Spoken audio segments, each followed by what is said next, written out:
रामकृष्ण हरी अवधूत चिंतन श्री गुरुदेव दत्त. कशात आपण सर्वजण मजेत असाल, भगवंताच्या भजनात तल्लीन असाल अशा अपेक्षा करते आणि आजच्या व्हिडिओला सुरुवात करते.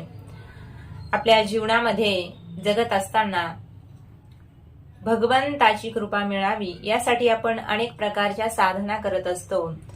पण कधी कधी या साधना करून, उपासना करून आपल्याला थकवा येतो किंवा बऱ्याच वेळाला आपण संकल्पयुक्त सेवा करूनही आपल्या पदरामध्ये फळ पडत नाही आणि आपल्या समोर जे संकट यायचे ते येतच राहतात. मग खऱ्या अर्थाने याच वेळी भक्ताची कसोटी असते. कारण ज्या ज्या वेळी आपण सुखात असतो त्या त्या वेळी भगवंताची आठवण आपण काढत नाही, देवाचं भजन आपण करत नाही. पण ज्यावेळी आपल्यावर दुःख येतं त्यावेळी मात्र मंदिराकडे धाव घेतल्याशिवाय राहत नाही. हा मानुषी स्वभाव आहे. तर हा मनुष्याचा स्वभावच आहे. हा मनुष्याचा स्वभाव आहे. पण आता जी सेवा करतोय ती भगवंतापर्यंत गेली की नाही, पोहोचली की नाही, तर हे आपल्याला कसं समजेल? ज्यावेळी अंतःकरणातून आपली जी सेवा आपण करतो ती नक्कीच भगवंतापर्यंत जाऊन पोहोचते आणि त्याचे जे रिझल्ट आहेत ते आपल्या समोर येतात. एखादी मनोकामना आपली जर पूर्ण होण्यासाठी एखादी सेवा आपण केली तर ती मनोकामना जेव्हा पूर्ण होते तेव्हा असं समजायचं की भगवंताने आपला ऐकलेला आहे, आपली जी सेवा आहे ती त्यांच्यापर्यंत जाऊन पोहोचलेली आहे. म्हणजेच ही सेवा देवाच्या चरणावर रुजू झालेली आहे. पण अनेक वेळेला साधना करून काही फायदा होत नाही असं जर वाटत असेल किंवा आपल्या जीवनातील जर अडचणी जात नसतील, संकट जात नसतील, मग ते संकट कशाने घालवावेत? अगदी सोपा सुलभ उपाय काय आहे? तर तो अगदी महत्वाचा आणि अत्यंत महत्वाचा उपाय मी आपल्याला या व्हिडिओमध्ये सांगणार आहे. म्हणून हा व्हिडिओ शेवटपर्यंत पहा. तर अनेक प्रकारच्या साधना करून जर तुम्ही थकला असाल आणि आता नको काही साधना करायला असं वाटत असेल आणि तरीही देवाची कृपा आपल्याला मिळवायची असेल आणि आपल्या जीवनातील संकट आपल्याला जर घालवायची असेल, ज्या अडचणी असतील त्यातून आपल्याला बाजूला व्हायचं असेल, संकट, अडचणी, समस्या दूर करायच्या असतील, तर सर्वात महत्वाची सेवा जी आहे तिला म्हणतात आरती.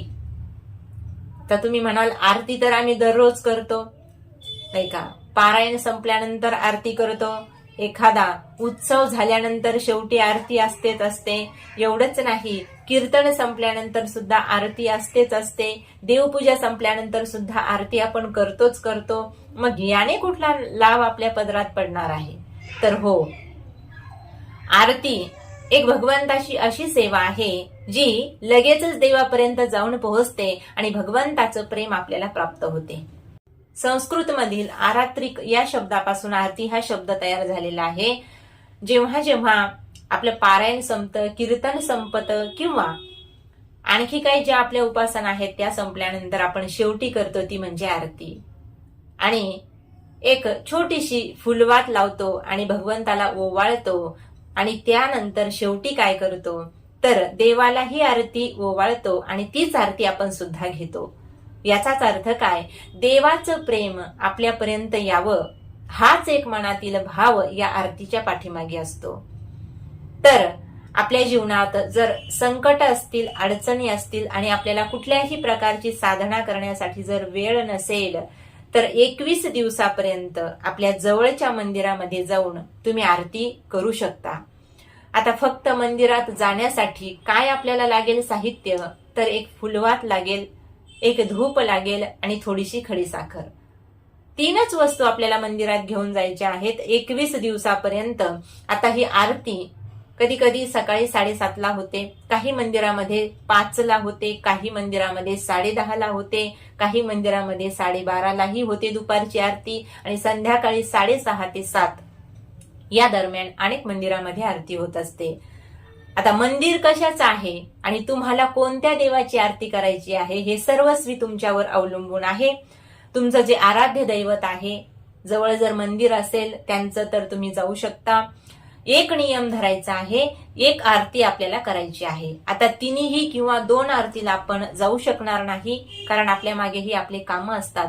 म्हणून एक नियम करायचा, एक सकाळची आरती करा किंवा संध्याकाळची करा. आता दुपारच्या आरतीला तर जास्त ताईंना किंवा दादांना वेळ नसतो, म्हणून सकाळची किंवा संध्याकाळची आरती हा नियम आपल्या जीवनामध्ये बनवायचा. आणि 21 दिवसापर्यंत जर आपण ही आरतीची सेवा केली तर काय होईल, देवाचं प्रेम आपल्यापर्यंत येऊन पोहोचेल आणि आपल्या जीवनातील जे अडचणी आहेत, संकट आहेत, समस्या आहेत, त्या अगदी नाहीशा झाल्याशिवाय राहणार नाही. म्हणजेच काय, एक प्रकारचं भगवंताचं प्रेम तर आहेच आहे आपल्यावरती, कारण आपण सर्वजण भगवंताची लेकरं आहोत.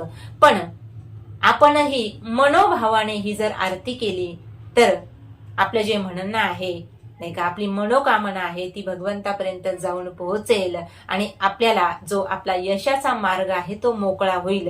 21 दिवसापर्यंत ही आरतीची सेवा जर आपण केली तर एक मनामध्ये उत्साह निर्माण होईल आणि जे काही आपले संकट आहेत ते कमी व्हायला लागतील, ज्या अडचणी आहेत त्यातून आपल्याला सुटका मिळायला लागेल.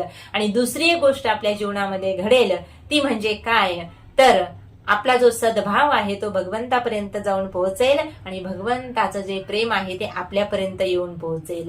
म्हणून अशी ही सुंदर सेवा आहे. फक्त आरती आपल्याला करायची आहे आणि मनोभावे करायची आहे. एवढी छोटीशी सेवा 21 दिवसापर्यंत जर केली तर तुमच्या जीवनामध्ये खूप मोठा फायदा तुम्हाला झाल्याशिवाय राहणार नाही. म्हणून ही सेवा नक्कीच करा आणि अनुभव घ्या. रामकृष्ण हरी.